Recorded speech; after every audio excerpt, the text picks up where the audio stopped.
Raptors head coach Darko Rajakovic addressed some concerns about the new implementation of the Raptors offense for this upcoming season, so we'll discuss that, including some injury updates for Jakob Poeltl, Precious Achiuwa, as well as Otto Porter Jr. We also have a former Toronto Raptor getting waived, and Scottie Barnes making some headlines about a quote that he had earlier in the summer, so lots of stuff to break down. Without further ado, let's jump into the first topic of discussion. The first thing we're taking a look at is Darko Rajakovic speaking out on the Toronto Raptors turnovers and how that's going to affect the team coming up to this season. And again, we've talked about on pretty well every video leading up to the start of this year about how Darko is completely flipping the script. He's changing the game for the Toronto Raptors offense. And basically, he wants to get rid of selfish play, get rid of isolations, and get the ball in other players' hands. Get it swinging, no more just Pascal or Fred, 1-on-5 sort of plays. You know, he wants to see the ball swinging and then just have the Raptors play a different brand of basketball. Well, even though isolation actions, they've almost become like a bad word in the sphere of,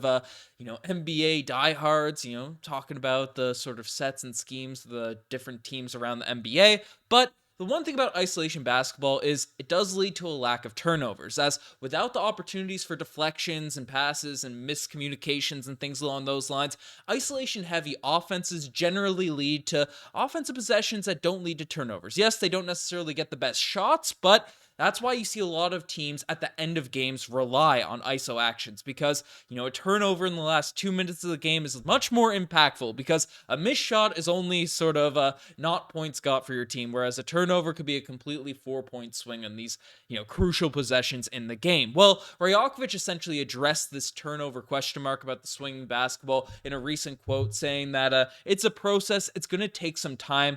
San Antonio, when they were winning championships, they were middle of the pack in terms of turnovers. They were not the best nor the worst, but they were in the middle of the pack. Same thing with Golden State, so we will be able to move the ball and occasionally come up with some costs. So Rajakovic, again, whatever scheme you're running, there's going to be pros and cons. There's going to be some trade-offs if you want to execute what the coach's game plan really is. And Nick Nurse, for a stretch there with the Toronto Raptors, didn't like offensive rebounding. The Raptors were at the bottom of the pack in terms of getting those offensive boards. But, we had a really good defense, right? So it's, there's gives and trades no matter what coaches you have out there in the system. But basically, for Toronto Raptors fans, make sure to not get too frustrated if we see Dennis Schroeder averaging, more turnovers than he has over the course of his career. Scottie Barnes has the ball in his hands more often, and we're judging whether or not he can actually be a playmaker, whether or not he can actually execute with the ball in his hands, but his turnovers maybe take a significant increase this year given the style of basketball. We don't have to be that concerned because it's kind of a trade-off that the Toronto Raptors are running for this upcoming season. So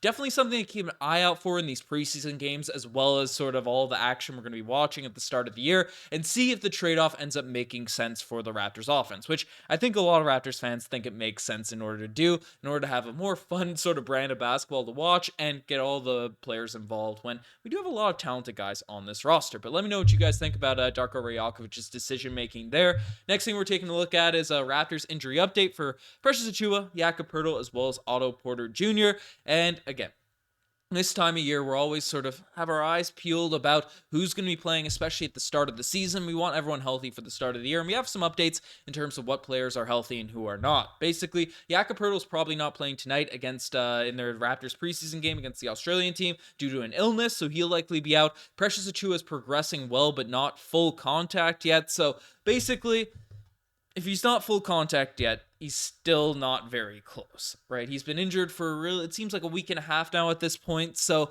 we weren't sure. It was kind of an indefinite timeline. They were very ambiguous, which makes sense. It's preseason. It doesn't make sense to sort of reveal all the details of your players' injuries, especially where preseason games don't count to your overall record. But Precious Achiuwa, not in contact, might be a little bit discouraging, might indicate he's not going to be ready for the start of the season, but hopefully he recovers well from this groin injury because we want to see a healthy Precious Achiuwa season, as this year could be a breakout season for Precious Achiuwa from what people have been saying over the course of the offseason. And then Otto Porter Jr. participated fully, but probably isn't going to play in preseason. Then we also don't have a Christian Koloko update who's dealing with the respiratory issue. So basically all the injury updates make sense. Again, it would be nice to hear that Precious Achiuwa is sort of in contact, but they're being reluctant to throw him into actual games. But we'll keep our eyes peeled, especially with Precious, and then hopefully the illness to Jakob Poeltl isn't anything big, isn't anything serious. So interesting injury update there. Next thing we're sort of taking a look at is a former Toronto Raptor getting waived, and one guy, Threezy Weezy, he's a player that had a lot of intrigue as sort of a 10-day contract guy for the Toronto Raptors last year. Ended up signing after he was cut by the Toronto Raptors this offseason. Ended up signing with the Dallas Mavericks because Wieskamp is a guy that shot very high percentage from the three-point line during the G League stints. He has a very extremely high measured verticals, so he has some athleticism into his game as well. So those intangibles alone got a lot of Toronto Raptors fans excited about him coming to the group, and some even Raptors fans were frustrated when we let him go this summer, even though he didn't have the most stellar of summer leagues. But basically, Joe Wieskamp, he ended up getting picked up by the Dallas Mavericks, but today it was unfortunately announced for him that the Dallas Mavericks have waived Joe Wieskamp specifically, giving some extra time to find new homes for this season. So, looked like he had an opportunity with the Mavs. Could have been a cool fit. Obviously, putting floor spacers around Luka definitely makes sense, but unfortunately, Wieskamp didn't end up finding his footing there with the Mavericks. So wishing him the best in the future. And the final thing we're sort of discussing, and again, this one I think was more tongue-in-cheek from Scottie Barnes really than anything, but it's getting picked up by news outlets. He mentioned this also a couple weeks ago. It's going around the news. It got sent to me a couple times, so I'm going to react to it. I'm going to discuss it here at the end of this one, but a massive update, if true. Meant to put it, this is massive of Scottie Barnes, if true, if he's not memeing, if he's not joking, but basically, Scottie Barnes basically said he's now 6'10 on a live stream. He's not the NBA official listed at 6'8.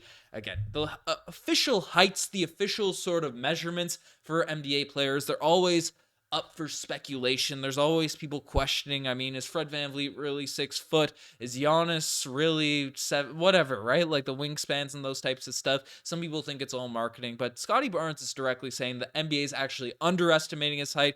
Maybe he grew.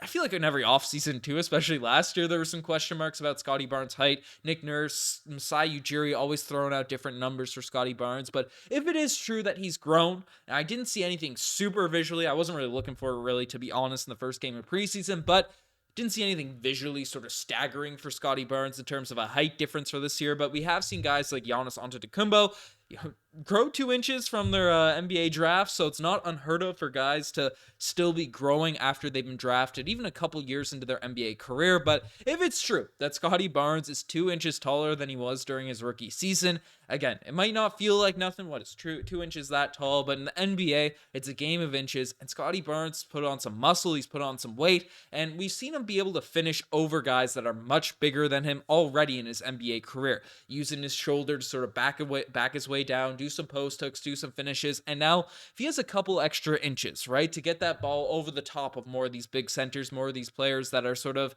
going to be contesting things, by millimeters, you have to be able to get that shot over, if you want to hit some buckets. I mean, Scottie Barnes, that would be an absolutely huge addition to his game, that extra height, and could actually use some more muscle and size and those types of things on the defensive end with the length and the size and things along those lines, and obviously on the offensive end, finishing, being able to shoot over players. It's been well noted that he's working on his jump shot, especially the middies and things along those lines. So being able to shoot over players would be a huge addition to his development. So very interesting stuff. Hopefully that is true what he was saying. It seemed like more tongue-in-cheek. That's why I put it last in this video, so I don't want to overreact or say anything crazy. But let me know what you guys think about all this Toronto Raptors news. You guys are the best for making this far. We also have an update. Our channel members, our fantasy league for our channel members is going to be opening up now soon. I'll put a community post out there today, so definitely sign up for the channel membership if you want to be involved with that. Anyways, folks, you guys are the best. I'm signing out.